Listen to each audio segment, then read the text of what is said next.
Good afternoon, everyone, and welcome to CEDA's live stream event this afternoon, Victoria's Infrastructure Outlook. I'm Jared Ball, Chief Economist at CEDA, and it's wonderful to be here for today's live stream.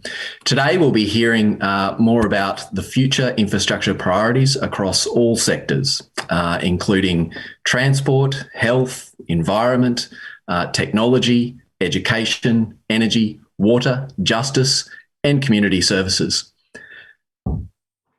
I'd like to begin by acknowledging the traditional owners of the lands on which everyone is today. Today and every day we are on Aboriginal land, and here at CEDA we are committed to recognition and reconciliation, and we respect elders and we support their stated aspirations. We will be talking about Infrastructure Victoria's 30-year infrastructure strategy today. And I'm pleased to say that if you turn to page 10 of that document, you can actually read more about the contribution of Victoria's First Nations people to infrastructure, including the engineering work that they did of some of the world's oldest aquaculture systems. As we move towards the close of 2021, it's hard to believe, I know, our program will continue to offer a range of face-to-face and virtual discussions so that we can continue to have as many people around the country discussing the critical issues in economic development. To stay up to date with all of these events and discussions, research, podcasts, opinion articles, all of the things that we do, please jump on the CEDA website, ceda.com.au. And today, as you can do at all of our events, you're still able to interact with the speakers, in this case through our Q&A portal, which is available in the link below your screen. Alternatively, you can go to ceda.pigeonhole.at and use the passcode VicInfra. You can also, if you're feeling brave, jump on Twitter and use the hashtag VicInfrastructure, and please tag CEDA_news in that. Well, it's very easy to get caught up, I think, in the here and now of infrastructure, whether that's the way that COVID-19 has changed infrastructure use patterns or the $50 billion of funding that's being committed to infrastructure here in Victoria in the next 3 years. But I have to say that 30-year infrastructure strategies like the one that Infrastructure Victoria have produced have a way of focusing the mind on a range of higher order challenges that we need to plan for now, like how we navigate the energy transition, respond to climate change, and support the development of regional Victoria. So we've got three fantastic speakers to work through these issues today. Of course, we've got Michel, Masson, the Chief Executive Officer of Infrastructure Victoria. We've got Sophia Hamblin-Wang, the Chief Operating Officer at Mineral Carbonation International, and Martine Letts, who's the Chief Executive Officer at Committee for Melbourne. Michel, Masson will open our discussion today, followed by a panel discussion and audience Q&A. So please get those questions ready. And with that, I'll hand over to Michel to take us through the latest 30-year infrastructure strategy for Victoria. Okay, well, thank you very much, Jared, and a very warm welcome to all of you for what is the official release of the 30-year infrastructure strategy refresh, which we had the pleasure to transmit to the Parliament this morning. With 94 recommendations covering all sectors in infrastructure, this is a plan for all Victorians, from Mildura to Melton, Middle Park to Malakuta. Now, since I have only 15 minutes to cover the whole of the strategy, I'll make just some very brief contextual remarks, and then we'll dive straight into the strategy. So next slide, please.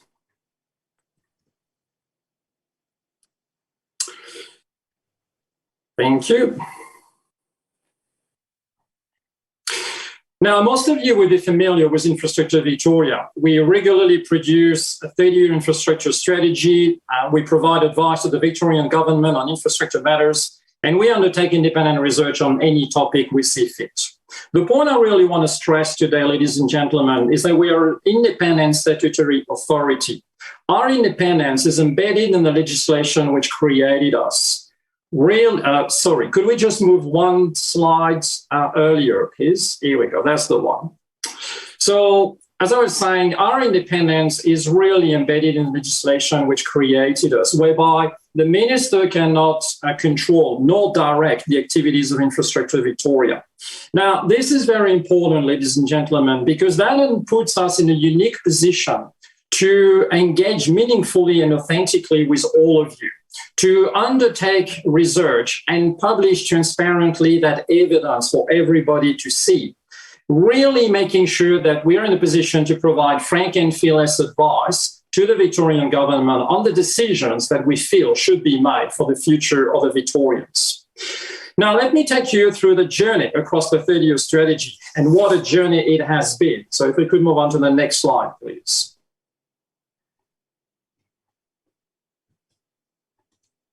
The next slide, here we go. Okay. Now, we're very mindful that this is a refresh of the strategy produced for the very first time in 2016. Out of the 137 recommendations tabled then in Parliament, 123 have either been completed or are in progress. Since then, we've looked at the challenges we know we have: theme congestion, climate change, aging population. We've taken into consideration new trends like working from home, digital acceleration, or shifts in transport patterns. The government has responded to COVID in many ways, and whilst we acknowledge the progress, we considered what more could be done. Following the release of the draft strategy back in December, your input has been invaluable in refining our positions. Thanks to you, we received more than 2,600 different pieces of feedback, which the team did a brilliant job in incorporating in the final recommendations when appropriate. So let's move on to the next slide, please. This, in essence, is the structure of the 30-year infrastructure strategy. The last thing we wanted was to provide a strategy that looks like a shopping list of capital projects and policy reforms. We had at heart to take an integrated cross-sectoral approach to infrastructure planning. That's why I want to highlight 4 big themes for you to have in mind. The first one is a very strong focus on how can we make the most of the existing assets that we've got. Following COVID, states across Australia will likely face fiscal constraints to fund large capital projects, and we note the pressure on the capability and capacity to deliver those large projects. This is an opportunity to think differently and look at different ways of delivering the services that the Victorians need. Even though the total capital investment pipeline in this refresh strategy is close to $100 billion over the next 30 years, only 41 out of the 94 recommendations have a capital investment attached to it. The second point I would make is the importance of regional Victoria, which you can see on the right has got its dedicated section. Recognizing that every region is unique and deserves consideration when it comes to what infrastructure will enhance their attractiveness and make them better at what they do, but also helping them tackle the disadvantages they face. The third big theme that was an obsession for us in the context of undertaking that strategy is how can we progress the integration between land use and infrastructure planning, a holy grail that so many jurisdictions have grappled with. And finally, when it comes to looking at the future, let's play with different scenarios. Indeed, just because the future is uncertain doesn't mean that we shouldn't try to play with it. So we've considered multiple scenarios to come up with these recommendations. We've looked at faster and slower population growth, longer-term trends of greater working from home, the effects of technology, for instance, autonomous vehicles. Having stress-tested our recommendations, we have confidence that they provide a robust and pragmatic pathway for a better future. Now, what I'll do is I'll really take you through those 3 themes that we've got here. So if we could move on to the next slide, please. Now, we can all agree that when it comes to confronting long-term challenges, navigating the energy transition and climate change sit prominently. This is why we're calling for stronger energy efficiency measures, requiring higher standards for all new homes and rented ones, whilst advising the Victorian government to make its buildings more efficient. As Alan Finkel said, a gigawatt that doesn't need to be generated is the best way to reduce emissions and costs. The transport sector has to lift its game. And we are calling for a progressive ban on any sales of diesel or petrol engine vehicles by 2035, consistent with what the International Energy Agency has called for. Recognizing the profound transition in the energy sector, we're recommending to augment electricity transmission for renewable energy and resilience in conjunction with the development of renewable energy zones. The future of gas is a very important discussion and is the subject of a separate request for advice we're currently undertaking for the Victorian government.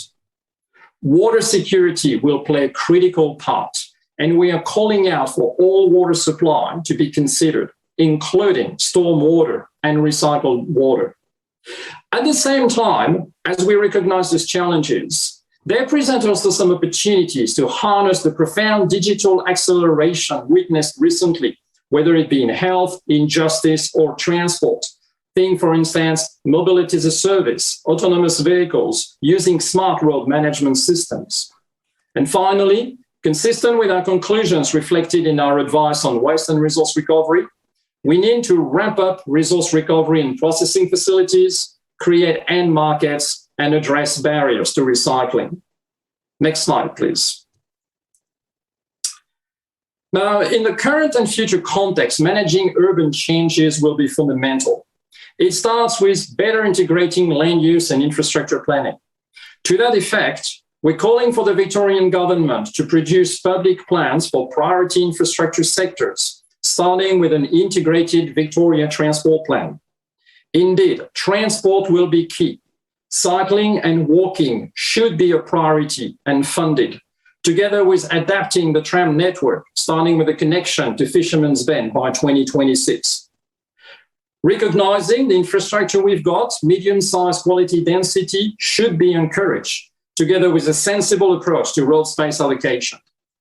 Now, we've all witnessed and displayed profound behavior changes over the last 12 months, and we believe pricing reforms on roads and public transport can be a powerful mechanism to deal with the risk of congested roads and incentivize people back on public transport. Whether it is in the health sector or in public housing, upgrades and renewals are critical to make the most of the assets we have. Let's move on to the next slide, please. Now, as we all look towards economic and social recovery post-COVID, harnessing infrastructure for productivity and growth will be very important. In transport, buses can and should play a significant role in shaping the transport network for better access. Zero emissions, direct service on segregated lines. These buses can not only reshape the network ahead of the large projects like Metro Tunnel or Suburban Rail Line, but critically connect outer and growing suburbs to employment centres.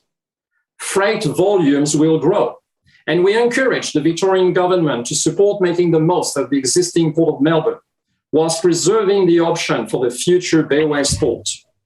Increasing the share of rail freight is key, and intermodal freight terminals should be progressed. We've always considered an Infrastructure Victoria social housing as a key infrastructure, and call for ongoing and sustained funding in new dwellings to reach the national target of 4.5% by 2031.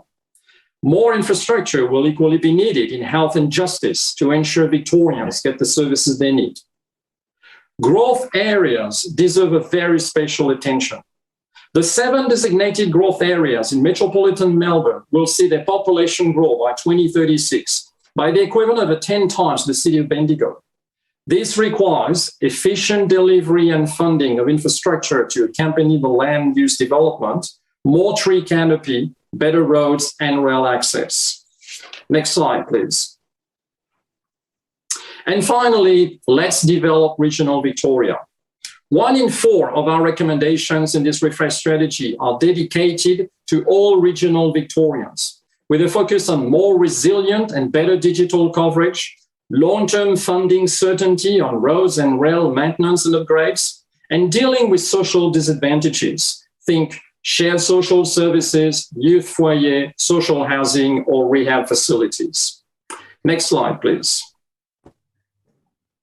Now, as much as our attention has been on making the most of what assets we've got, we have identified the need for some major transport programs, especially to serve the Western, Northern, and Southeast growth areas.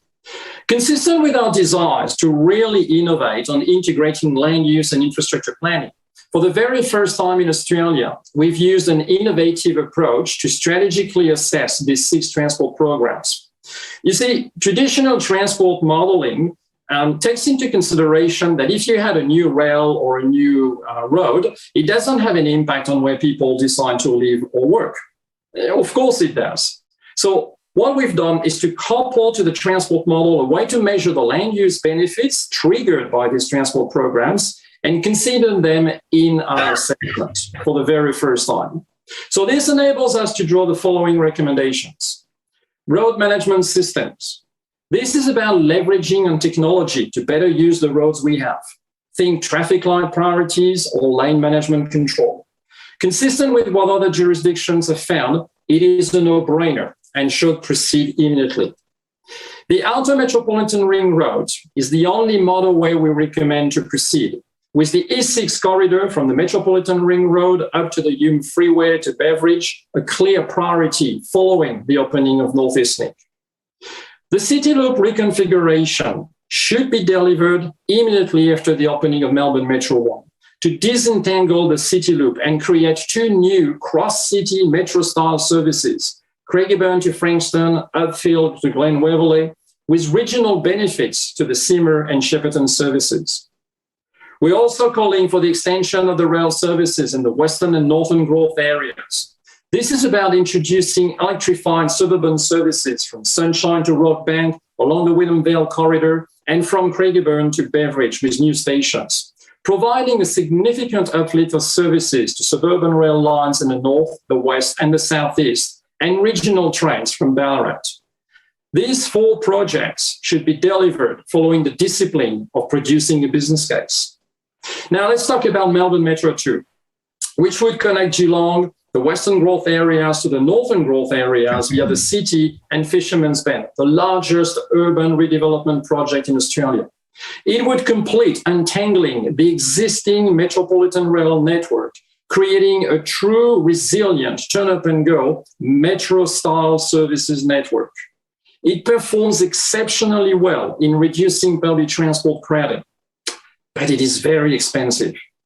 This is why our recommendation is to continue to refine alternative alignments, to look at potential staging, to preserve and identify and preserve the corridors and see about strategies to grow housings and jobs along that corridor, to make sure that we're in a position in the future to capture those benefits and deliver this absolute cross-city shaping project. And finally, we've reassessed the cross-city motorway in light of everything that changed since the last time we looked at it. Think about the duplication of the CityLink and Tullamarine Freeway. Think about Westgate Tunnel and North East Link. Our conclusion is clear. In the schemes of things, this is not a priority, but it is prudent to keep the option. This is why we are recommending that the Victorian government do not make any planning decisions that should preclude the delivery of this project if needed in the future. Next slide, please. Now, all the evidence underscoring our 94 recommendations are available on our website. This is part of who we are. This is part of the transparency of providing all the evidence so that you can make up your own judgment. I invite you to make the most of the wealth of all of those resources, no matter what your areas of interest is. And I would especially call for the 9 regional profiles listing the infrastructure priorities that the Victorians deserve. This was a real commitment from us to provide a very clear response to all Victorians, no matter what they are, to the question, what's in there for me? Next slide, please. Okay, so where to from now? Now that the strategy has been transmitted to Parliament, the Victorian government has up to 12 months to respond publicly to our recommendations and publish their own 5-year infrastructure plan. By law, Infrastructure Victoria needs to independently assess this 5-year infrastructure plan, and we make that assessment available in our annual report, which is tabled in Parliament for everybody to see. Next slide, please. At that stage, ladies and gentlemen, I would like to acknowledge the fantastic work that all of my colleagues at Infrastructure Victoria have done in a very challenging work. Every word you will read on the volume 1 or the volume 2 of the strategy or the assessment reports have been written by them. Thanks to them, the Victorian government now has at its fingertips a pragmatic and integrated roadmap for the infrastructure we all need. And thanks to your involvement and engagement all throughout your journey, your fingerprints are all over it. So, ladies and gentlemen, in conclusion, even though you will not see that written on the front cover of our strategy, I can tell you that it is written in our heart, by the people, for the people. Thank you. Well, thank you, Michel. Infrastructure from the heart. I love that concept, and hundreds of pages of analysis and all the technical reports as well. Clearly, a lot of work has gone into this, and gives us a really good kind of basis for looking at the next 30 years of infrastructure. Can I just start by reminding people to jump on Pigeonhole, whether that's the link underneath your screen or jumping on ceda.pigeonhole.at and putting in your questions so that we can come to them in the audience Q&A. There's plenty to dig into, I think, in terms of Michel's presentation and also the report. Michel, I might just start with a question for you. In recommendation 33, you talk about the need for an integrated transport plan and the need for land use planning to align with transport as well. It seems to me that this is pretty critical in terms of some of the bigger things that you want to achieve in this infrastructure plan, and certainly something that's been raised previously by the Victorian Auditor General. What are the consequences if we don't do that integrated transport plan in terms of some of the recommendations and suggestions in the 30-year strategy? Now, this is a very important question, Jared. The main consequence is that if we collectively do not have a visibility of what's planned ahead, there is a disconnect between the actions that we're all going to take together. The image I use is the following. If you renovate your house, you're not going to have a plan for the bathroom and then a separate plan for the bedroom and then a third plan for the garage. You have an integrated plan that shows to everyone, whether it's the tradies, your neighbors, or your family, what the house is actually going to look like. And everybody can make their own decisions, knowing where the cabling is going and all of those interactions. So in essence, what we're saying is that being transparent about the planning process builds confidence for the community, the stakeholders, the business, and the local governments to make their own decisions and investments that align with and complement the outcomes that the Victorian government has demonstrated and showed in the plan. So there is that alignment of interest and alignment of actions that ultimately enables that better integration. It also provides better visibility and cross-discipline between departments and agencies in aligning decisions that will ultimately bring the infrastructure where it needs to be. So this is the reason why we very strongly reflected this recommendation in the draft strategy, welcome the conclusions of the Auditor General, and continue to call for the production of that integrated Victoria Transport Plan, without which it is more difficult for all of us to make our own planning and our own decisions, especially when it comes to investing, which is going to be so critical in the future post-COVID. Thanks, Michel. And I might come to you on this question as well, Martine, around your perspectives on just how important it is to get the integration of plans right and the impact that has on citizens in terms of the ultimate infrastructure that they get. Yeah, thanks, Jared. And congratulations, Michel, on an absolutely fabulous report. A lot to get our heads around, but really a magnificent job. And in particular, what we at the committee have admired is a very important attempt to look at what we can do with existing resources, so how we can optimise what we've got now, and then what requires a capital investment, particularly in these post-COVID times when climate change and COVID and a number of other very large bills really oblige us to think far more creatively about how we can develop and the opportunities that we have with technologies and other things to really plan for growth in the most optimal way. And the Committee for Melbourne particularly has welcomed Recommendation 33 because it really follows that philosophy. So we actually published a report in 2020 called Transporting Melbourne, where we called for the publication by the government of an integrated transport and land use plan. And why did we do so? Well, because precisely with that kind of a plan, you can not only provide greater certainty for settlement and development, but also for investment. And to look at Michel's analogy about you don't have if you're building a house, you're not planning for your bathroom separately from your living room. From a governance perspective, an integrated plan is also really important because it brings together all the relevant players and agencies, gets you to de-silo your approach to planning, which unfortunately is still very much, the characteristic of much of infrastructure development and planning that we witness here in Victoria and other parts of Australia. So really bringing those players, the authorities and the expertise and the government departments together to take a joint approach to planning, an integrated transport plan that takes into account land use planning is really important.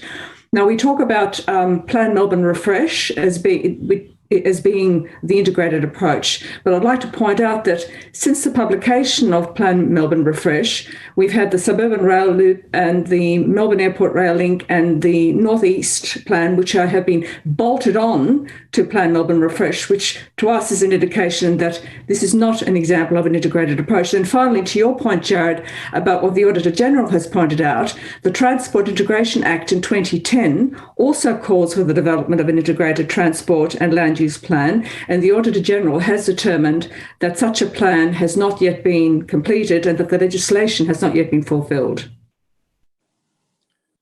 Well, thank you, Martine. And I believe there's 40 transport plans, was my understanding. So absolutely, this is clearly a priority. Sophia, I want to come to you. There's obviously a big focus right up front in this report around climate resilience, the energy transition, and what we need to do there on the infrastructure front. What's your assessment of the path that's laid out there, and is it sufficient? Are there additional opportunities, and how do we kind of get the execution right on this, given the net zero targets that Victoria and other states have, but also that sobering IPCC report that we saw last week? So it has been a really big week for reports, given that this strategy is a really great first step, and it's really fantastic to see Victoria putting forward a net zero by 2050 plan, and the actions set out in this strategy are a really good first step. But if we really take a look at the IPCC's report that came out last week, the urgency for reducing emissions as soon as possible and also removing emissions from the atmosphere in order to achieve warming no more than 1.5 or 2 degrees is crucial. So I think, the urgency behind climate action does need to be really underscored right now. The work that I do, just for context, is developing carbon capture and utilisation technology, particularly taking CO2 from industry, from the hard-to-abate sectors, and utilising those emissions, turning them into solids for use in the construction industry. So, for instance, we might take CO2 from a steel plant, and then we process those emissions into cements and plasterboards and other different materials that have embodied carbon from industry. So as a technology that is in the innovation space, we've seen over the past 8 years quite a lot of movement with regard to policy and helping to accelerate innovation that has bold and ambitious climate plans. Now, there are a few recommendations that I found really exciting in the strategy, in particular, recommendation 11, which talks about specific climate scenarios, but also valuing carbon in assessing infrastructure. Now, there are a number of really high carbon embedded products like steel and cement, which are the key building blocks to ensuring that we have our infrastructure towards 2051.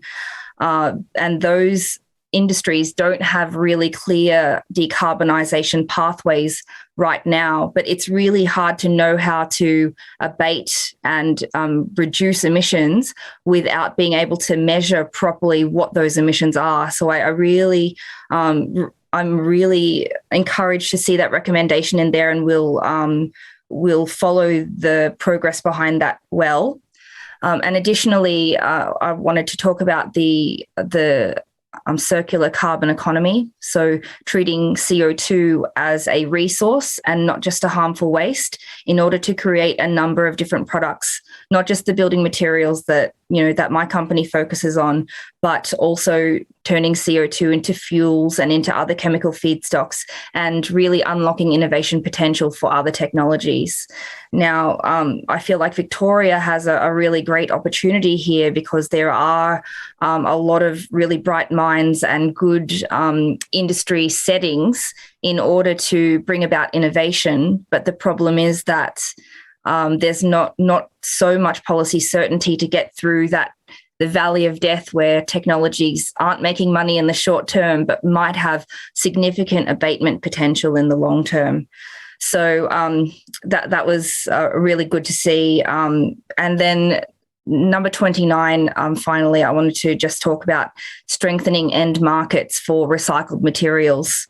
When we think about the circular economy and the fact that really there's no such thing as waste, there's just new inputs into new things. And Victoria has been extremely mature in the way that industries are using waste.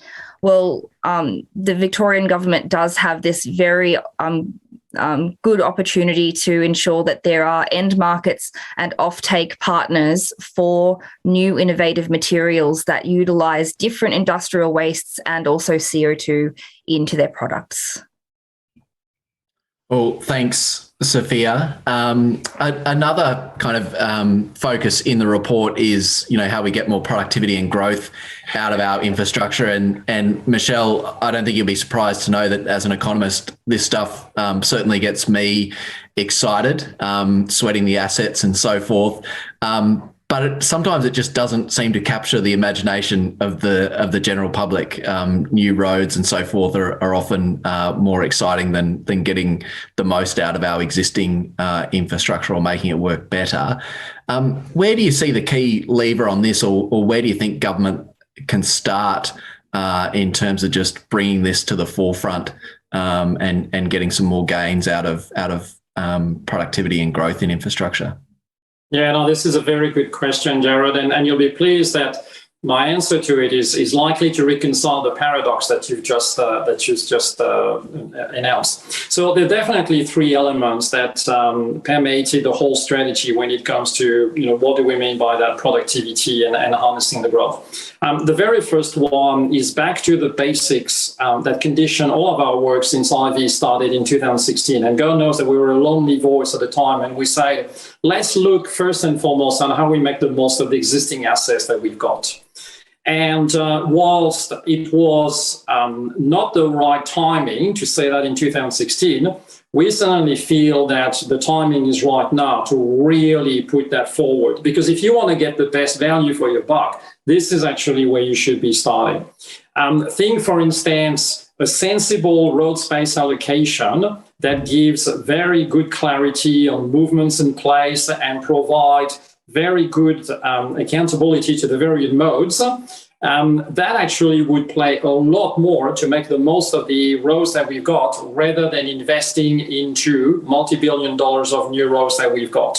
If you look, for instance, at the Road Management Systems project, which I presented today, this one blew out of the water in terms of the benefits that you get versus the costs that are incurred in regards to the new build. So really focusing on, let's make the most smartly on what we can, what we already have, leveraging on technology and on asset management, or smart asset management. The second point I would make when it comes to the new build is in regards to, let's make sure that we are focusing and prioritizing the right projects. We'll never say enough the importance of the discipline of an investment case, of doing the front-end engineering, and really engaging with the community so that we are confident that we can focus on the right projects. Of course, this is the role of Infrastructure Victoria, to look at the possibility of different projects. And the third element of the productivity that we had in consideration, in essence, is how can we better connect people to opportunities? And this is where we find, again, that better integration between land use planning and infrastructure planning.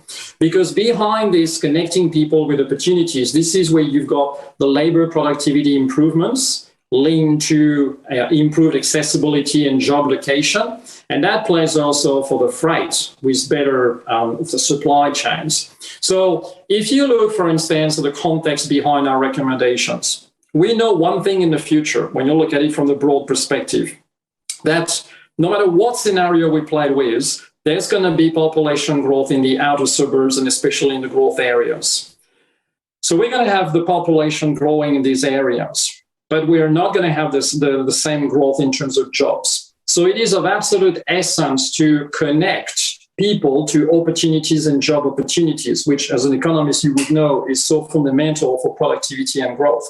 So the reason why we're very forcefully calling out for continuing the transformation of the metropolitan rail network into a truly resilient metro-style services turn-up-and-go network is because the benefits of that will be to those growth areas. A very significant uplift of capacity for those people who live in this area, and truly independent cross-city services, so that you will no longer, be stuck in the city. So in doing so, in investing in this, we're basically finishing the work that started with Melbourne Metro 1, which was the very first independent line of 7 other lines. But the most fundamental benefits of all that is that it creates opportunities for people to be connected between where they live and where their jobs will be.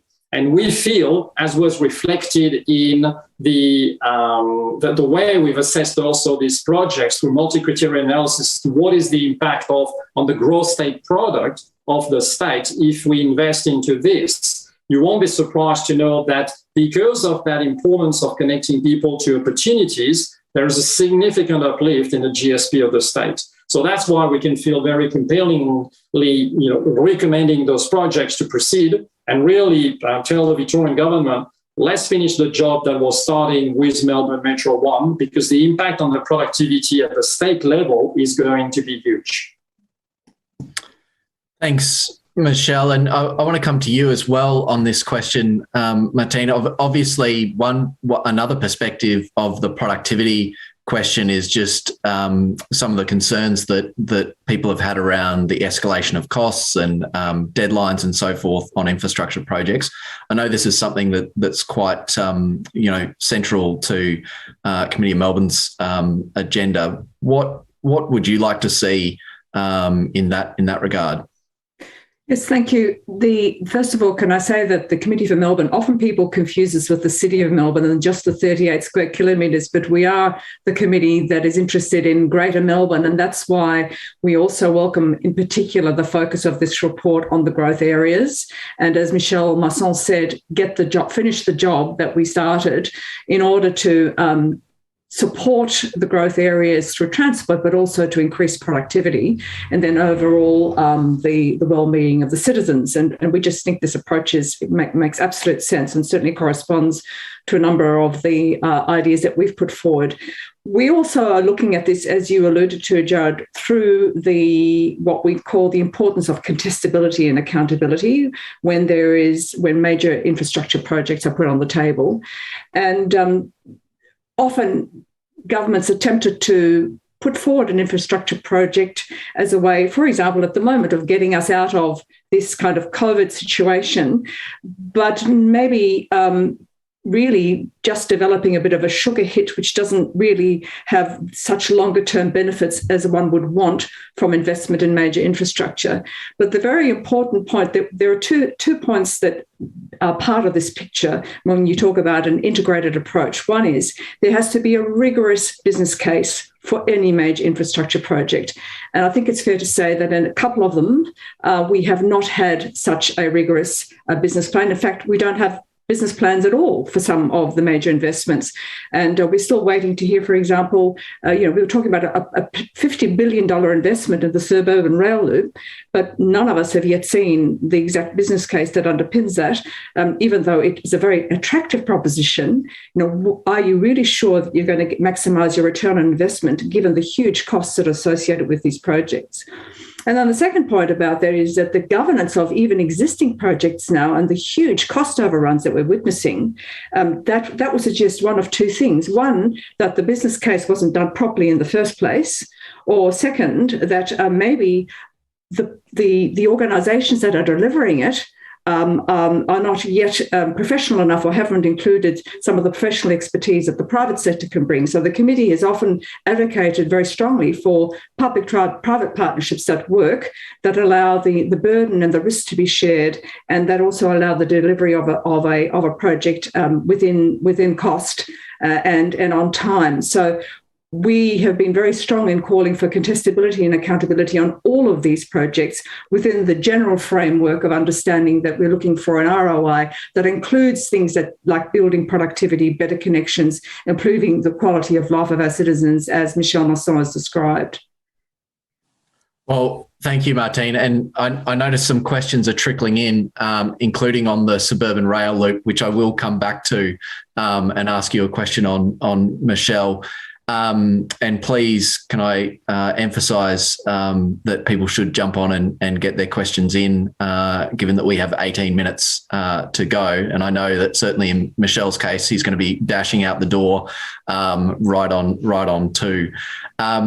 There is a question there in the Q&A, which I might direct your way, Sophia. It's from Lewis S, who's asked, how does more land use and roads square with net zero ambition? Do you have any thoughts on that? And I might get Michel's thoughts as well.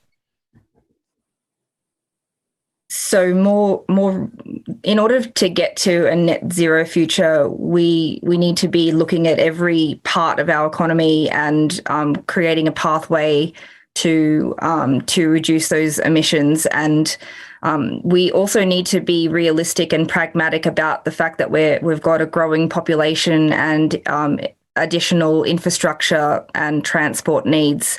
I really do believe that we can be clever and walk and chew gum at the same time. We have this ability to capture emissions and embed them into products that can go into building road base, for instance. We can be, more cleverly using our land and enhancing soil carbon and the use of and agricultural absorption of CO2. There are lots of different ways that we can be putting emissions back into the ground and into our built environment that absolutely need to be explored. And Michel, how do you see that in the context of this overall strategy? the fact that we are at the same time, obviously, that we're looking at electrification of vehicles and so forth. At the end of the day, we are talking about greater land use for more transport links. How do you think about that in an integrated kind of sense? Yeah, so there are definitely some different dynamics at place here. First and foremost, there is no doubt that the future that we want is one which sees transport lifts its game when it comes to decarbonization, if we're really serious about hitting the net zero emissions. What that means is that the sooner we've got a transfer from the current petrol engine and diesel vehicles to zero electric vehicles, the better. And that's why we forcefully call for that transition out of those vehicles, so that the vehicles that we got on the roads are actually clean. The second thing I would say is that we will continue to see cars being a prominent mode of transport in the future, especially in the Australian culture. So we certainly should not shy away from concluding that we still need to work on arterial roads. We still need to provide key connections to those who are dependent upon the cars, hopefully now that car being a clean one. So we'll continue to invest and need to fund some roads, some new connections, like the E6 corridor, or certainly in the maintenance and some arterial roads. Then it is about how can you be smarter on using those roads? There is no doubt that road management systems enable less congestion, and that is less greenhouse gas emissions when your car is stuck in a traffic jam.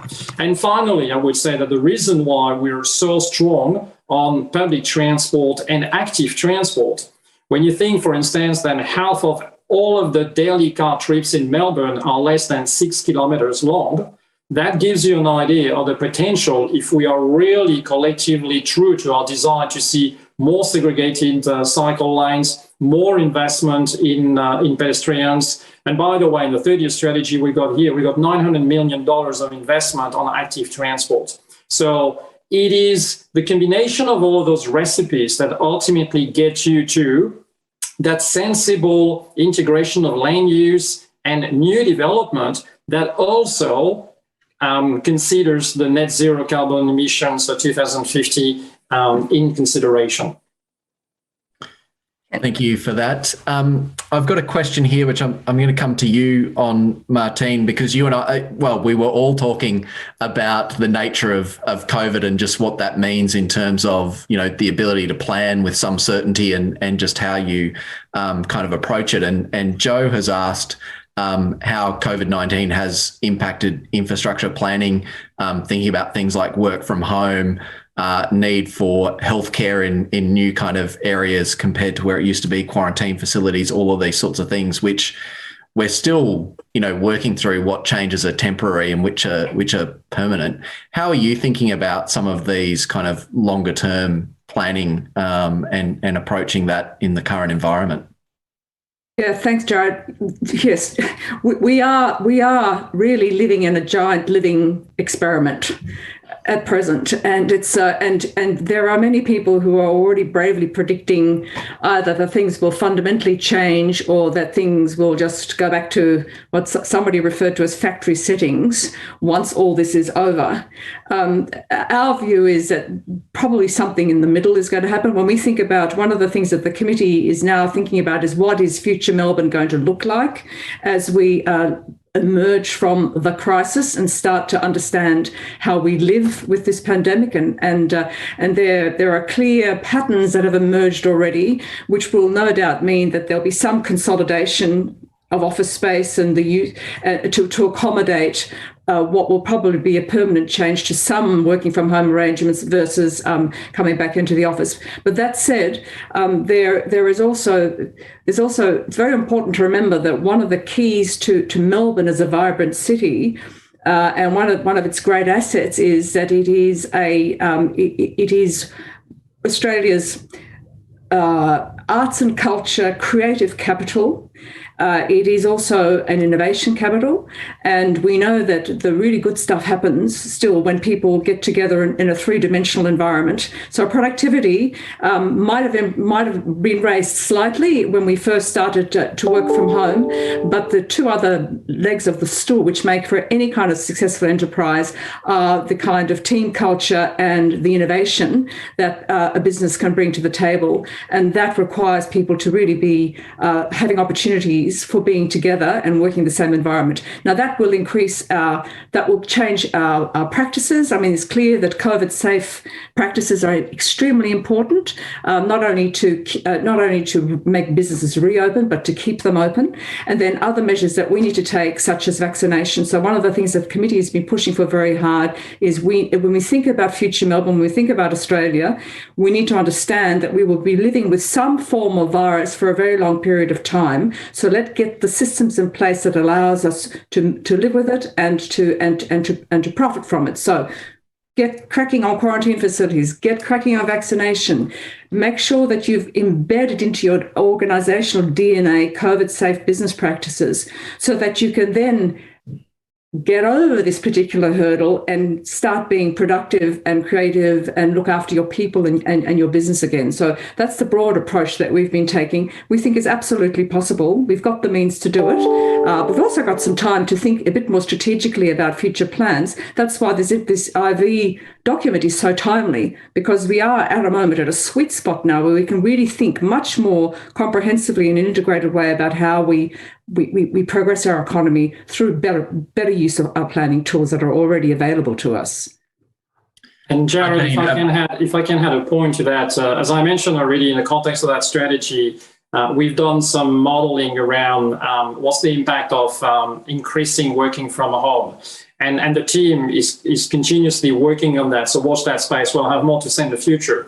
But really, the point that I want to share with you is that what surprised us is that two things happen with continuously working from home. There is no doubt that there is an expansion of the population towards the peri-urban, the growth areas, and the regional cities, which, by the way, anecdotally, we can start seeing happen.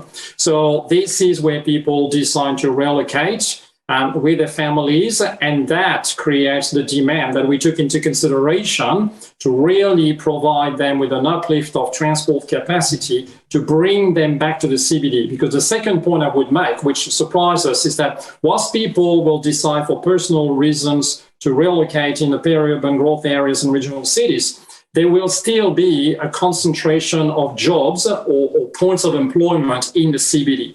The power of amalgamations in the context of a knowledge economy is not writing off the CBD, far from it. So it is very important in that context to make sure that you provide for greater links across the city and to the city between the people who are already living here and will continue to settle there and the fundamental source of employment centers, which the CBD will continue to be.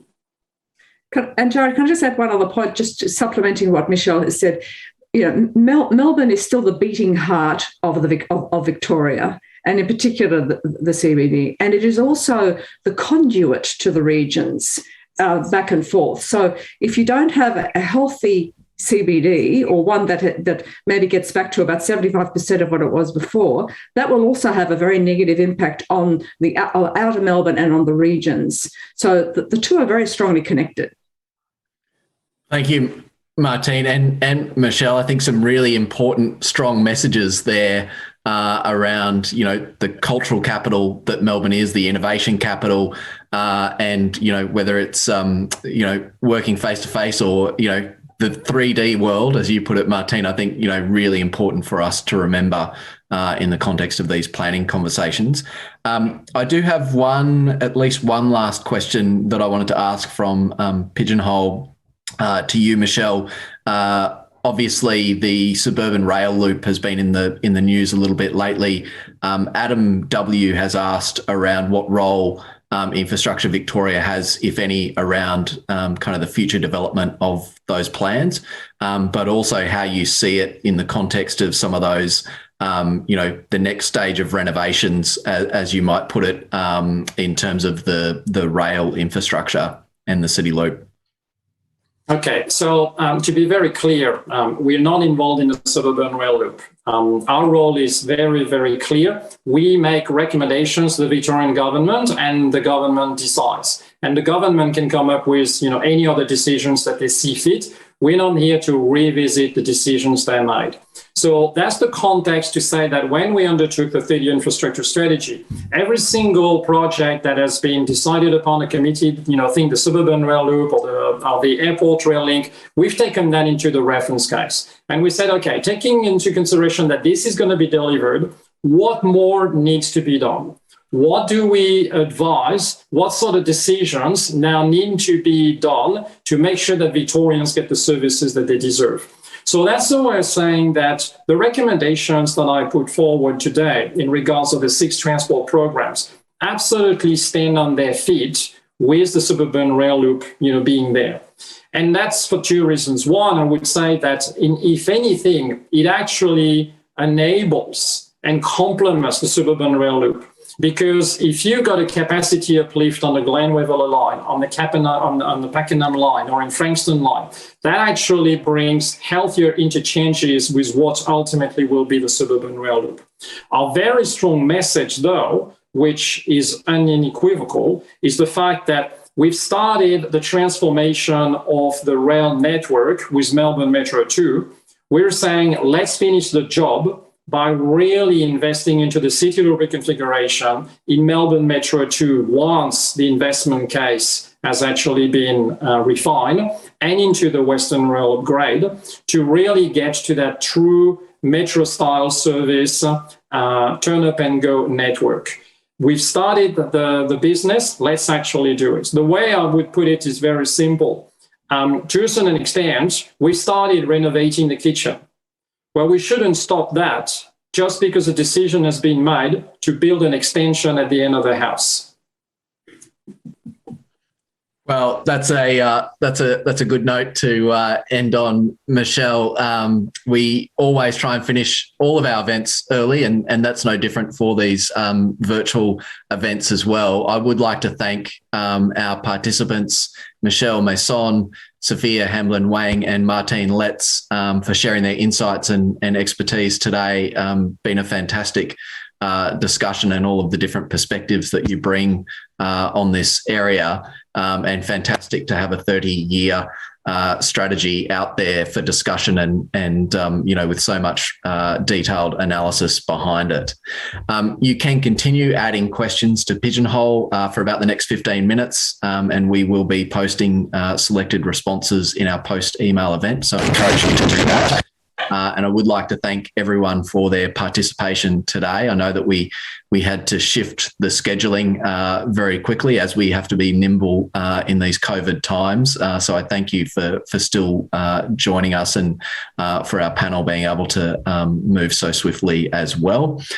This will be recorded and able to be rewatched on the YouTube and our recorded live stream on our website. So please encourage others who may have missed it to jump on. We've also got plenty of events coming up. So as I said, jump on the website. We've got Australia's Mental Health on the 20th of August. That's tomorrow. I had to look at my calendar there. We've also got Pandemic to Endemic Beyond the Jab also coming up on the 24th of August live stream. And I think just to some of Martine's points around the continual waves of this virus, that's going to be a really important discussion. We've also got a discussion on empowering First Nations people through education on the 2nd of September. So encourage you to check those out. And in the meantime, get on all of the social media, LinkedIn, Twitter, YouTube, etc., and keep up with what we're doing at CEDA. And please enjoy the rest of your day. Thank you very much. Thanks, John.